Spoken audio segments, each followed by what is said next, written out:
我怀揣着成为一名教师的梦想，今年顺利从大学毕业，并成功考入沪市6所顶尖小学之一。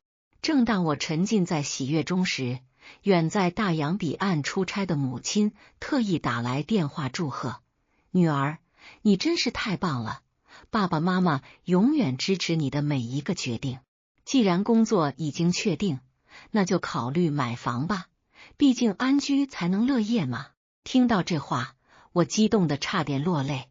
一直以来，我都以为父母会希望我继承家业，没想到他们如此开明。紧接着，母亲又说道：“我给你转了1000万，买套自己喜欢的房子吧。”我兴奋地跳了起来，大声说道：“妈妈，我简直要为你吹一辈子的彩虹屁了！”就在这时，一直沉迷于小视频的吴阳终于抬起头，用略带嘲讽的语气说道：“不就是考上了个小学老师吗？至于这么高兴吗？”我并未察觉到他的阴阳怪气，依旧兴奋地说道：“你陪我去看看房子吧，我妈奖励了我1套房呢。”“什么？就因为当了个小学老师，就奖励1套房？”他的话语中充满了不屑。紧接着，他又愤愤不平地说：“真是有钱啊！你妈到底给了你多少？”我有些不悦，但考虑到他最近求职不顺，还是耐心地回答道：“1000万，我打算买套2室1厅的房子。”“多少？给你一个女孩子这么多钱？你妈是不是疯了？”他的语气中充满了惊讶和不解。我还没来得及回应，他又质问道：“2室怎么够住？”我愣了一下，毕竟母亲是为我买房，她并不打算和我同住，所以我实在不明白为什么不够住。吴阳语重心长地说：“瑶瑶，我家人多，我爸妈1间，哥哥嫂子1间，老家亲戚来了还要留1间客房，至少得买4室1厅的。”听到这话，我简直被雷到了，一时语塞。吴阳似乎察觉到了我的不悦，他拉着我的手，柔声说道：“你花钱总是大手大脚的，这么多钱你一个女孩子可能掌控不好，不如把钱交给我来帮你规划吧。”我冷笑一声，反问道：“你打算怎么规划呢？”吴阳眼睛一亮，说道：“800万存起来吃利息，150万在老家盖别墅，剩下的钱再买辆代步车，不用太高级，宝马就行。”“宝马还就行？”我惊讶地问道。“宝马适合女孩子开，买辆车也方便你回娘家，只要你开心，我怎样都无所谓。”他得意洋洋地说道，仿佛对自己的临时提议非常满意。我不动声色地往后退了一步，说道：“我家就在沪市，不用买车也能到。”吴阳却打开了话匣子：“我又不能在沪市待一辈子，最后还是要回老家生活，不如一步到位，直接在老家盖别墅。”我忍不住笑出了声：“那跟我有什么关系？”吴阳的脸色变了变，但还是强忍着说道：“你以后要嫁给我，肯定也跟我回老家啊。”我挥了挥手，说道：“你是你，我是我，要回农村你自己回。”吴阳的情绪终于爆发了，他怒气冲冲地说道：“刘瑶瑶，什么你的我的，你不就是看不上我家穷吗？你怎么变得这么物质？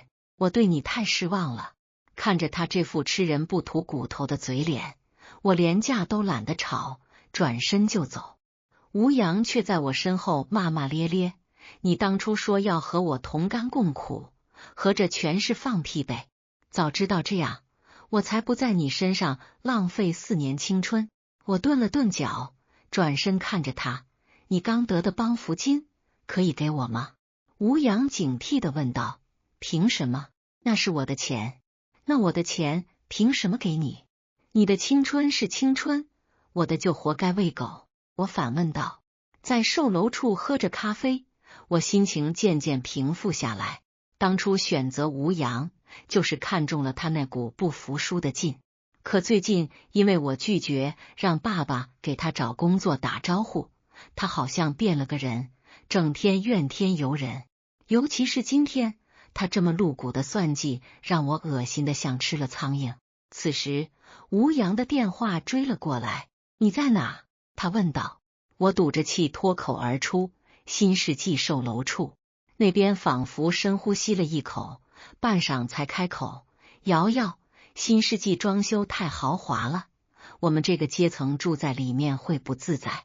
你非要在沪市买，我也不是不赞成，买个回迁小区，面积还能大1倍。你也不小了，做事不能老这么不管不顾，要考虑别人。我决定装傻，考虑了啊，这小区都是精英群体，正好和我爸妈一个圈子，他们偶尔来住肯定很自在。吴阳那边久久沉默，我继续道：至于装修，还真算不上豪华，没准我全敲掉重装呢。我就是看上了他的地段。吴阳发出一声尖叫：刘瑶瑶，你是听不懂人话吗？你要嫁的人是我，我爸妈才是你爸妈，以后你爸你妈顶多算一门亲戚。你们有钱人脑子里都是屎吗？明明能买150平，非要买70平，你让我爸妈怎么住？我家穷你又不是不知道，故意这样做，你就是要我难堪。我爸妈供我们哥俩不容易，你就不能体谅一下？我也真的生气了，你妈是从你认识我之后才开始不容易的吗？她的不容易都是你们父子造成的，跟我有什么关系？况且咱俩还没结婚呢，你妈对我来说就是个路人甲，凭什么要我体谅？我又不是草船，你的剑能不往我身上发吗？吴阳没想到一向好脾气的我会发火，他干笑2声，企图自己找个台阶。瑶瑶，你生气了？不生气，难道生你？跟你开个玩笑，你怎么还急了？你这个脾气，以后当老师，家长能放心把孩子送去吗？我急，你要被狗咬你也急。你不等他说完，我直接挂了电话。我生了会闷气。几分钟后，硬要一起看房的舍友李凤芝放下手机，不满的开口：瑶瑶，我觉得是你的问题。什么就我的问题？他都不知道发生了什么。不对，难道？我心里隐隐有些猜测。李凤芝还在滔滔不绝。我觉得你身在福中不知福，婚后和公婆住多好啊，还有哥哥嫂子照应。你应该感谢杨哥，没有他你上哪去享受这些？要我说，嫁鸡随鸡，嫁狗随狗，传统美德你都忘了，真不知道你爸妈怎么教的。吴阳虽然穷点，但是长得这么帅，你也不亏啊，不就是有俩臭钱吗？有钱了不起吗？然后当着我的面给吴阳发语音：杨哥，我就说让他收敛些，他就生气了。也太敏感了，杨哥，咱们10几年的感情，你还说过娶我呢，不知不觉咱俩怎么越走越远？边说还边瞄我，听得我直反胃。其实早就想好和吴阳分手，但临了吃了这么大一个瓜，我也不能轻饶了他俩。我故意恶心他，可不就是了不起？要不你也有钱一下试试，没准吴阳会不嫌你丑，和你在一起呢。李凤芝的脸色瞬间变得煞白，仿佛被施了定身咒，哑口无言。没过多久，吴阳的信息就弹了出来：瑶瑶，我仔细琢磨了下，新世纪那边也不是不能接受，但得让你妈多掏1000万，买个3居室，咱们就凑合挤挤，亲戚来了咱们睡沙发就行。我嘴角勾起一抹冷笑，随即叫来销售，当场拍板签了一套90平米的1居室，宽敞的客厅，舒适的卧室，还有那10平米的卫生间，简直是为我这单身贵族量身定制的。我轻描淡写的回应：这些我都考虑周全了。吴阳以为我指的是他家亲戚人人都能有房间住，顿时，宝贝，还是你贴心，老公爱死你了。是3居室还是4居室？正好我爸妈哥嫂今晚就到，是不是就能直接拎包入住了？今天肯定不行，房子还没打扫呢。不过有个样板间，销售说可以。我有偿使用这几个字还没说完，吴阳就已经激动得语无伦次了。可以可以，那更好了。我哥嫂结婚这么多年还没办过酒席，我让亲戚们也过来，用你的房子给我爸妈长长脸。我强忍着恶心，笑而不语。吴阳一副不计前嫌的模样，瑶瑶，我就知道你舍不得我。新世纪样板间那么有名，好像还有一面墙的烟酒吧，今晚让亲戚也过过瘾。这次你在他们面前好好表现，以后你还是老公的宝贝。我差点没忍住吐出来，但还是强装乖巧。放心，我肯定好好表现。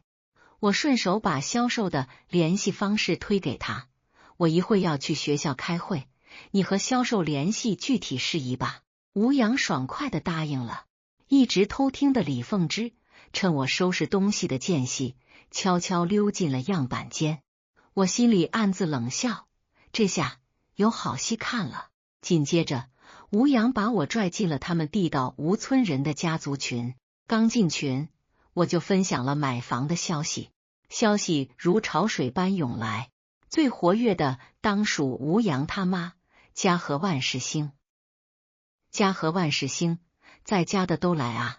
今天俺家吴阳置业，顺便在沪市给大小子摆酒，谁不来就是不给面子。吴阳买房，呵呵，看来吴阳是吹牛吹上天了。亲戚一，份子钱交了这么久，你们终于摆酒了，怎么想着去沪市摆？那得花多少钱啊？亲戚二，听杨子说带我们开开眼，没骗我吧？今天我可打算不醉不归。吴阳把销售发的视频转发过来，6米乘3米的烟酒墙，豪华装修，让人眼花缭乱。够你喝不？茅台管够，华子不限量供应，只怕把你喝倒了。群里一阵惊叹。家和万事兴，多少钱不是问题，主要是咱们亲戚高兴就行。亲戚三，二姐，这是你家，什么时候发达了？吴阳表哥，姑，孩子们看了视频，非闹着跟我去，怎么打都不听。家和万事兴，还不是我们小杨有本事，这才哪到哪。小杨说以后再买1套，这2套随便我挑，剩下的他和媳妇住。还有，你打孩子干啥？把吴阳表哥带过来就得了，你估我还能差几个孩子一口饭？吴阳嫂子刘翠花，妈，给我俩拌酒，表哥带孩子干啥？你忘了上次他俩把咱家茅房点了的事？家和万事兴，就你话多，怎么能老想着亲戚的不是？家和万事兴懂不懂？刘翠花不吭声了。吴阳又发了几段室内装潢，亲戚们的赞美声此起彼伏，纷纷表示要放下手里的农活，尽快赶来。这时，吴阳的电话打了过来：瑶瑶，这房子让我太有面子了，老公爱死你了。就是爸妈哥嫂这次本来是想随便玩玩，结果没想到一吆喝，老家要来20几口子亲戚，大热天的，怎么能让他们坐大巴倒公交车来呢？你爸不是有车队吗？不如让他派1辆车。我犹豫道，可是现在车队都散在外边，只有1辆。不过什么？就他吧，让司机尽快赶来。然后他故作神秘，都是咱家没出5副的亲人，你好好表现，到时候都是你的加分项。加分？对了，说来可笑，吴阳他妈一直看不上我，吴阳总让我好好表现，博得皇太后的首肯。我强忍着恶心，好，那就让那辆车去接吧。这辆车没什么别的优点，就是凉快。结果吴阳家20几口子人在村头翘首以盼，却盼来了一辆灵车。从司机行车记录仪传回的画面，我得知了后续发展。司机冲吴阳招手，吴阳满脸狐疑，盯着车头的大白花问：怎么开了个这样的车来？司机5大3粗，倒是不怕他。小姐让我来的，是你们家要办丧事吗？吴阳脸一黑，你这车是接死人的。司机不屑，对啊，小姐说有一群死人，哪呢？是你们吗？吴阳气得想动手。司机嗓门更高，咋的？还想动手？又不花你的钱，倒轮得上你挑3拣4了。想要坐活人的车也行，但我得临时给你调来，5000调度费，油钱高速费另付，你去不去？吴阳家人一听花钱，个个都白了脸。吴阳疯狂给我打电话，却发现根本没人接听，无奈最后一行人都垂头丧气地上了灵车。开车不久，吴阳等人都被热得汗流浃背。司机前面开着窗，而后面却是密封死的，连窗户都开不了。刘翠花抱怨：开空调呀，大热的天开上2、3个钟头，还不把人热死了。吴阳插嘴：就是刘瑶瑶可是跟我保证过，不会让我们热着。司机冷笑一声：空调没有，想凉快的话，地上有个冰尸体的冰柜，你们可以轮流进去躺一会儿。这可把吴阳亲戚气坏了，指着吴阳父母破口大骂。但是表哥家的2个孩子却很激动，我要躺冰柜，说着争相往里钻，被吴阳表哥一拳揍在地。2个孩子的哭喊声，亲戚们的抱怨声，还有司机大哥一刻不停的喇叭声交织在一起，奏出了吴阳这辈子的人生之歌。歌声阵阵中，吴阳似乎明白过来我在报复他，而我一向以睚眦必报著称，他很明白我的报复没这么简单。几经思考，他对眼下的境遇心里有了数。消息如雨点般砸向我的手机：瑶瑶，新世纪的销售当时好像说需要有偿使用，还让我签了个什么协议，我没当回事。你付过钱了吧？咱俩这么多年感情，你给我留点面子呗，先给我打10万，不够我再管你要。刘瑶瑶，你竟敢不回！你再闹信不信我踹了你！这么多年，谁不知道你是我的舔狗？瑶瑶，求你了，再帮我一次，不然这些亲戚连吃带住，我们老吴家的家底就得被掏空了。我一条没回。3个小时后到达新世纪门口时，整车人都狼狈不堪，只有吴阳坐立难安，像是一根刺扎进了他的心里。吴阳这人就是死要面子活受罪，他就算心里跟明镜似的，知道我在故意逗他，但当着父母的面，愣是说不出口那句实话。行车记录仪可是把一切都录下来了，那些亲戚进屋前的模样全被拍得一清二楚。今天这局可真是憋屈死我了。老吴，我得整2斤茅台压压惊。老弟，托你的福，我今天也享受一把新婚之夜的待遇。我这人就爱面子，你再去多找几个姑娘，让几个表兄弟乐呵乐呵。叔叔，屋里好多初音手办啊，我们同学都可喜欢了，我要多拿几个回去。2个小屁孩指着那一玻璃柜的手办，眼睛都直了。吴阳虽然不懂啥是手办，但穷人的直觉告诉他，这玩意儿肯定不便宜。他皱着眉头，支支吾吾的想拒绝，可话到嘴边又咽了回去。吴阳他爸一看这架势，立马就不乐意了。怎么着？你小子现在发达了，就看不上我们这些穷亲戚了？几个破娃娃，孩子喜欢就拿去，我看你这大学是白读了，一点大气都没有。他妈也在一旁帮腔，就是啊，儿子，你不是刚中了1000万吗？家和万事兴，别让爸妈没面子，行不？吴阳笑得比哭还难看，他紧紧闭上眼，生怕再多看一眼那些手办，心就会滴血。我呢，在新房里舒舒服服的泡了个澡，准备美美的睡上一觉，明早再好好吃个瓜。可没想到半夜就被一阵急促的警笛声给吵醒了。我从窗户往下一看，哟呵，好像是样板间那边出事了。我赶紧裹了件衣服，拿了冰棍和瓜子，直奔现场。一到那儿，我就被眼前的景象给惊呆了。一片火红，消防员正举着水枪拼命灭火呢。吴家那些亲戚衣衫不整的站在门口，表哥家的2个孩子正在大人的陪同下被训话，幸亏没人伤亡。你们这些大人是怎么教孩子的？竟然纵容孩子点火！消防员气得直喘粗气。表嫂一脸不悦，他们还小呢，你们凶什么凶啊？表哥也气鼓鼓的，这屋里全是地毯，当然一点就着，还是我们农村好，水泥地面不怕火。再说了，那么点小火，你们至于这么兴师动众的吗？不会是为了多收费吧？消防员气得直翻白眼。同志，火情无小事，再说虽然没人伤亡，但财产损失可不小。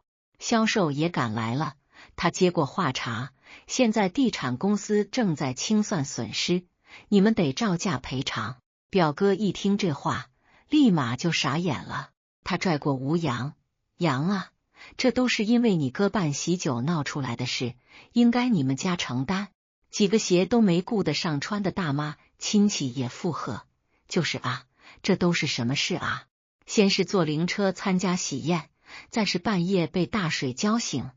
你们家要是还想在吴村混，就得好好补偿我们。吴阳妈在旁边嘴巴张得老大，啥地产公司？这不是俺阳的房子吗？刘翠花在一旁嗤笑，我就说这屋看着跟小视频里的样板间一样，合着是打肿脸充胖子啊。他话还没说完，就被吴阳妈甩了一巴掌。俺儿咋没钱？你少在这放屁！吴阳在一旁估算着损失，精神终于崩溃了。我哪有钱？我上学都是贷款，这下又把之后多少年的钱都赔进去了。说着，他直接踹了2个小孩几脚。小兔崽子，谁让你们放火的？是不是智障啊？吴阳爸妈都看呆了，2个孩子哭得撕心裂肺。大点的那个开口了，俺不是故意的，俺爸让俺早点睡，俺睡不着想去找俺爸弹弹珠，结果他屋里好多人都在说我来添把柴，俺以为放火完不带我，俺一气之下才和弟弟点了地毯。表嫂眼睛一瞪，你打俺孩子干啥？不对，他转向表哥，你屋好多人，你不是自己去书房静静了吗？妈，屋里好多人，我爸肯定骗你的。说完还得意地看着他爸。什么？表嫂还没反应过来，夜空又被一声尖叫划破。这时大家才注意到人群中有一个奇怪的女人，一直裹着床单蹲在地上，仿佛丢了魂。啊！天杀的吴阳，你给我喝的啥？我举着瓜子凑近一看，老天爷，这不是李凤芝吗？她披头散发，衣不蔽体，眼神涣散。显然她被侵犯了，可吴阳却说是你自己主动的，不信我可有视频。说着就要播放，却被李凤芝一把夺下手机。因为我吃瓜凑得太近，被吴阳妈发现了。刘瑶瑶，你给我站住！吴阳他妈那尖锐的嗓音划破夜空。我正准备悄悄溜走的脚步一顿，转身时我脸上已经挂上了无辜的表情。阿姨，您叫我。你这个小贱人！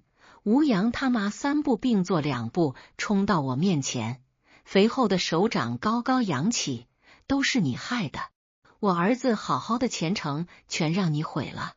我轻巧的后退一步，让他扑了个空。阿姨，您这话说的可不对，是您儿子自己带着亲戚来样板间闹事，还纵容孩子玩火，跟我有什么关系？放屁！吴阳他妈气得浑身发抖，要不是你勾引我儿子，他能来这鬼地方？现在好了，房子烧了，赔偿金至少几百万，你赶紧把钱拿出来！我差点笑出声来，这家人真是穷疯了，到现在还想着从我身上榨钱。妈，别跟他废话！吴阳突然从人群中挤出来，脸上还带着被烟熏的黑灰。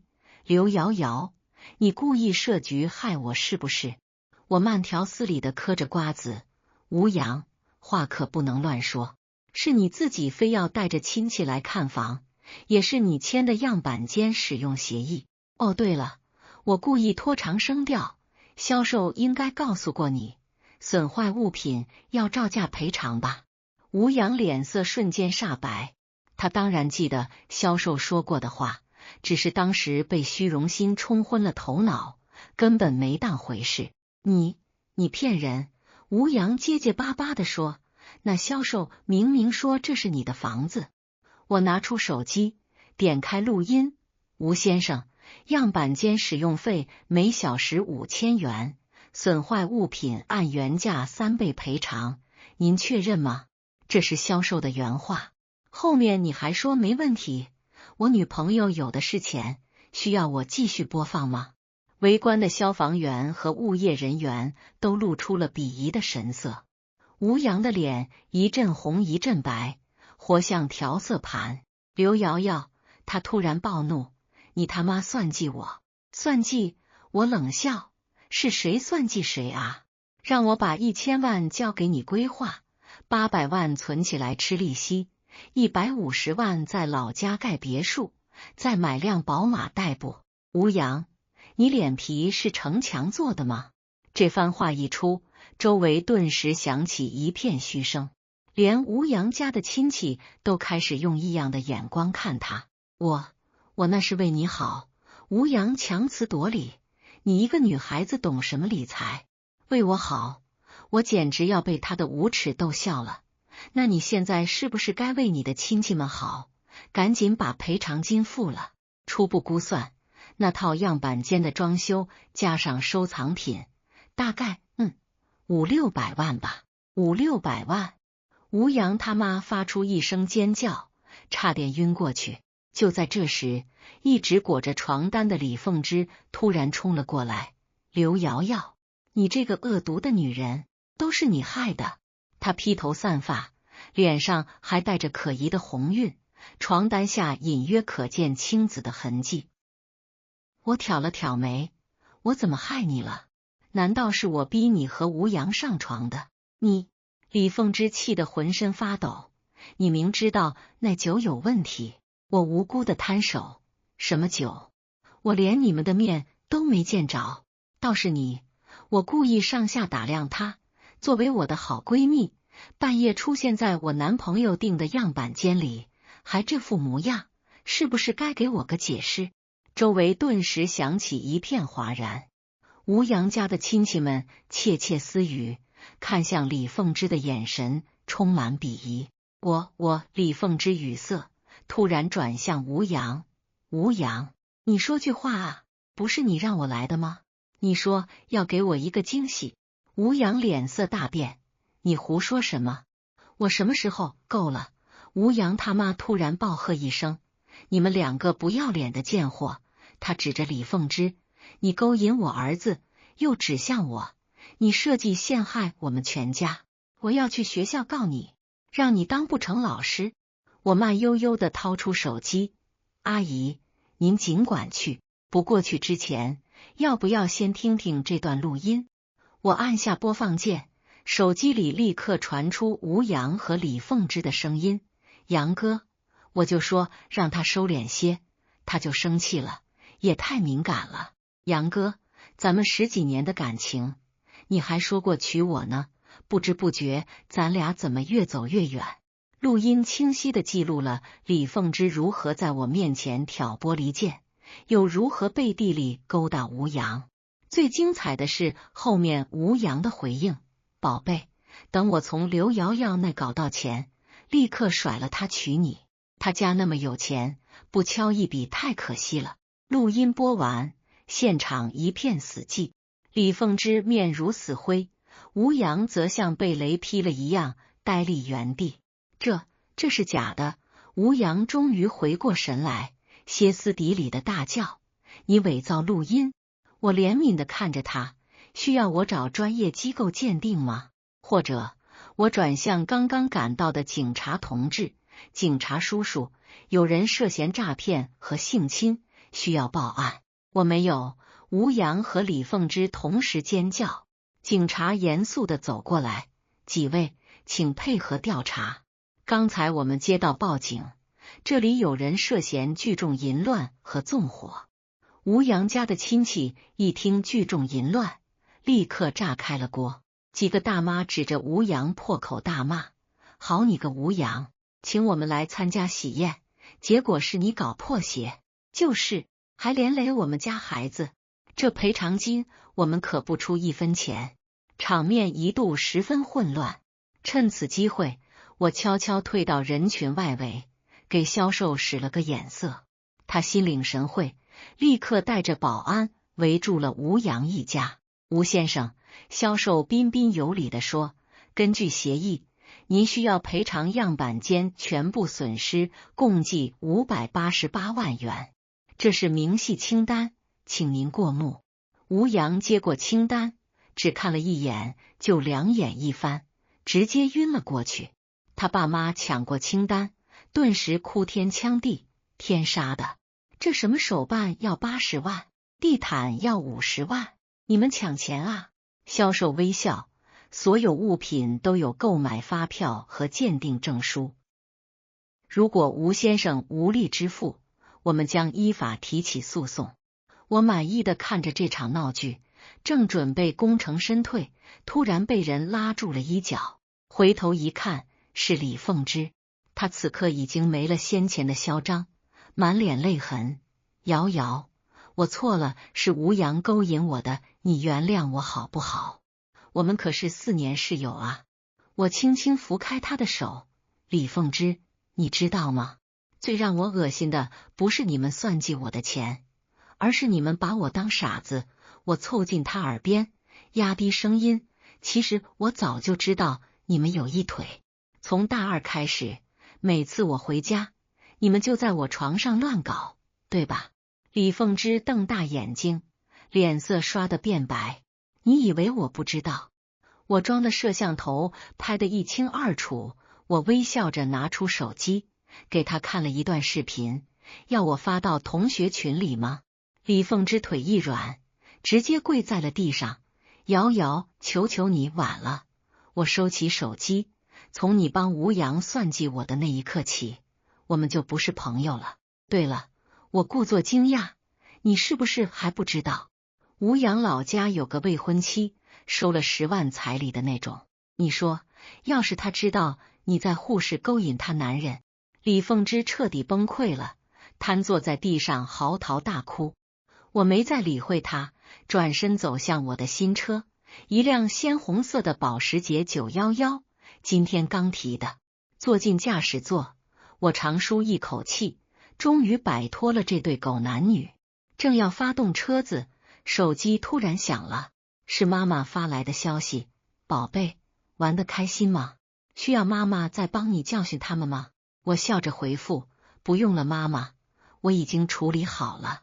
明天开始，我要专心准备新学期的工作了。放下手机，我踩下油门。后视镜里，吴阳正被警察带上警车，他爸妈追在后面哭喊，李凤芝则裹着床单在风中凌乱。多么美好的夜晚啊！我以为事情就这样结束了。开着新提的保时捷911行驶在沪市的夜色中，车窗外的霓虹灯在雨后的路面上投下斑斓的倒影。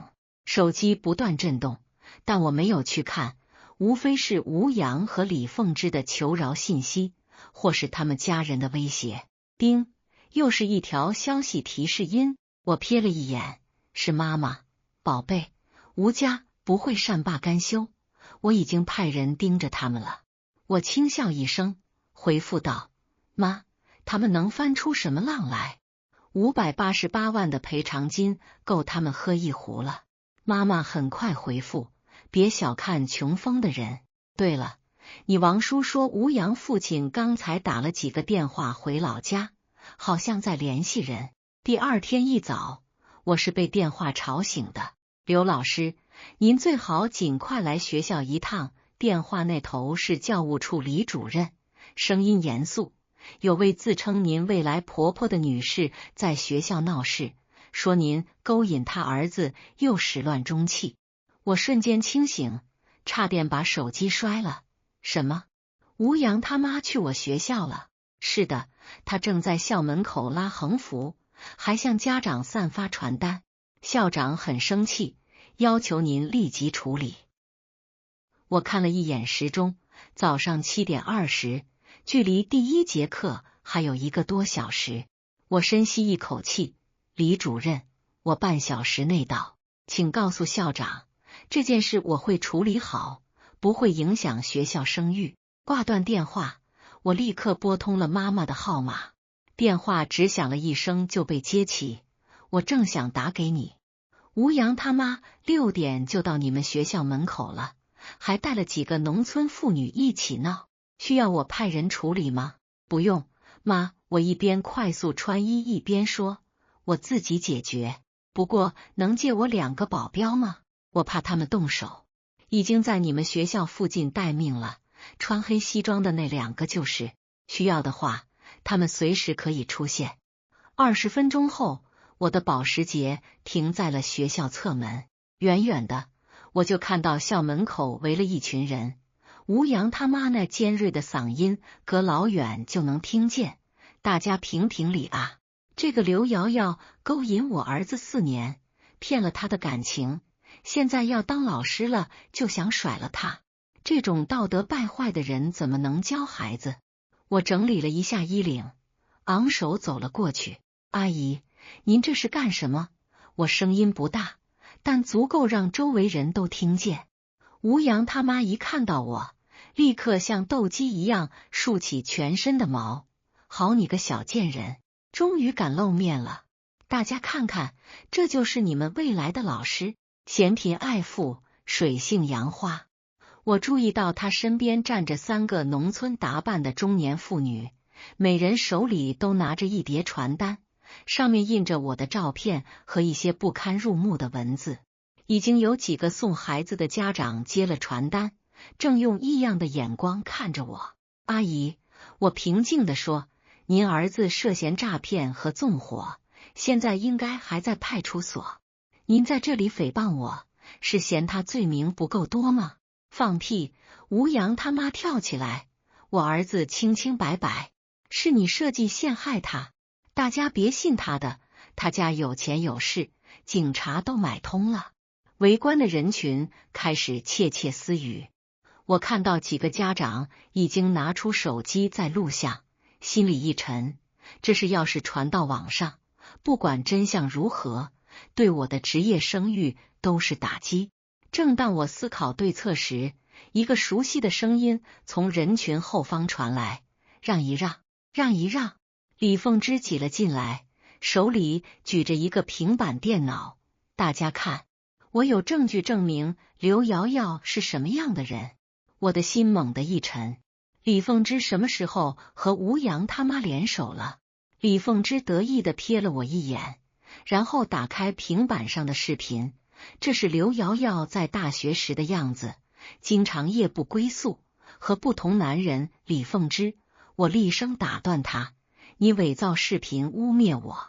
伪造？李凤芝冷笑，这可是我亲手拍的。刘瑶瑶，你以为有钱就能为所欲为吗？今天我就要揭穿你的真面目。围观的人群骚动起来，有人开始对我指指点点，我握紧拳头，告诉自己要冷静。这时，我注意到校门口保安亭里，李主任和校长正阴沉着脸看着这一幕，必须速战速决。我拿出手机，拨了一个号码，王叔，把车开过来吧。不到1分钟，一辆黑色奔驰停在校门口，2个穿黑西装的彪形大汉下车走了过来，人群自动让开一条路。小姐，2人站到我身后，气势逼人。我看向李凤芝，你确定要在这里闹？李凤芝脸色变了变，但很快又挺起胸膛。怎么？李逵就想用暴力？大家看看啊，富家女要打人了。我叹了口气，从包里拿出一个 U 盘。校长，李主任，这是我收集的证据，能证明我的清白。至于这2位，我看向吴阳他妈和李凤芝，涉嫌诽谤和传播淫秽物品，我已经报警了。仿佛为了印证我的话，远处响起了警笛声。李凤芝脸色大变，你什么时候报的警？在你拿出平板的那一刻，我微笑道，顺便说一句，你那个视频里的人是吴阳老家的未婚妻吧？我查过了，他未成年时就被吴家买去做童养媳，收了10万彩礼。传播未成年人淫秽视频可是重罪。李凤芝手一抖，平板差点掉在地上。你胡说！警车停在了校门口，2名警察走了过来。谁报的警？我举手示意，是我。这2位女士散布不实信息，诽谤我的名誉，还涉嫌传播淫秽视频。警察查看了李凤芝的平板，脸色立刻严肃起来。这位小姐，请跟我们走一趟。不，这不是我的，是吴阳给我的。李凤芝慌乱的辩解。吴阳他妈见状，立刻撒泼打滚，警察打人了，有钱人欺负老百姓了。其中一名警察皱眉道，女士，请配合调查，如果不配合，我们将采取强制措施。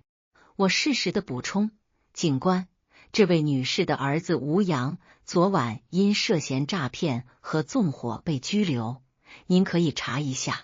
警察点点头，押着挣扎的李凤芝和哭嚎的吴阳他妈上了警车。围观的人群发出阵阵议论，但这次看我的眼神已经从怀疑变成了同情。校长走过来，拍了拍我的肩膀，刘老师，进办公室谈谈吧。校长办公室里，我将 U 盘插入电脑，展示了里面的内容。吴阳和李凤芝算计我钱财的录音，吴阳老家童养媳的证据，以及昨晚样板间火灾的警方报告。校长，我很抱歉给学校带来麻烦，我诚恳地说，但这件事上，我确实是受害者。校长看完资料，长叹一口气，刘老师，我相信你的为人。但是他犹豫了一下，这件事已经在家长中造成影响了。教育局最忌讳的就是教师卷入这种纠纷。我的心沉了下去。难道我的教师生涯还没开始就要结束？不过校长话锋一转，如果你能彻底解决这个问题，证明自己的清白，学校会给你一个公平的机会。离开校长办公室，我立刻给妈妈打了电话。妈，我需要吴阳家所有的黑料，越详细越好。妈妈轻笑一声，早就准备好了。吴阳父亲在老家搞非法集资，涉案金额上千万。吴阳本人大学期间骗过3个女生的钱，他们家那个童养媳才17岁，资料已经发你邮箱了。挂断电话，我快速浏览了妈妈发来的资料，越看越心惊。吴阳一家比我想象的还要龌龊。正当我思考如何利用这些资料时，手机又响了，是一个陌生号码。喂，我谨慎的接起。刘瑶瑶是吧？一个粗犷的男声传来。我是吴阳的堂哥吴强，你害我弟弟坐牢，这是没完。我冷静的回答，吴阳涉嫌犯罪是事实，法律会公正审判。少他妈跟我讲法律，对方怒吼，我告诉你，要么撤诉，赔我们家500万精神损失费，要么我知道你每天上下班的路线。赤裸裸的威胁。我按下录音键。吴先生，您这是在威胁我的人身安全吗？威胁？哈哈哈！对方狞笑。我这是在通知你，给你3天时间考虑，否则别怪我们不客气。电话挂断了。我立刻将录音发给了妈妈和王叔，同时拨通了护士最好的律师事务所电话。3天后，护士晨报社会版刊登了一则新闻：农村家族团伙涉嫌多起诈骗、非法集资，被警方一网打尽。配图中，吴阳和他父母、堂哥等10余人被警方押上警车的画面格外醒目。报道详细披露了这个家族多年来利用婚恋诈骗、非法集资等犯罪事实，涉案金额高达2000余万元。同一天，教育局发布声明，澄清某小学新入职教师遭诽谤事件，并表示将坚决维护教师合法权益。而我坐在滨江一品的大阳台上，品着咖啡，浏览着网上的新闻报道和网友评论，大快人心。这种诈骗家族就该全部抓起来。那个小学老师太惨了，差点被这种人家缠上。听说他们老家还买童养媳，太可怕了。手机震动，是妈妈发来的消息。满意了吗？还有没有漏网之鱼？我回复：足够了，谢谢妈妈。对了，李凤芝怎么样了？以传播淫秽物品罪被拘留了，他父母正四处求人呢。要放过他吗？我想了想，让他在里面反省半个月吧，然后我会撤销指控，毕竟4年室友，给他一个教训就够了。放下手机，我望向窗外，黄浦江上游轮缓缓驶过，阳光在水面上洒下碎金，新的生活终于要开始了。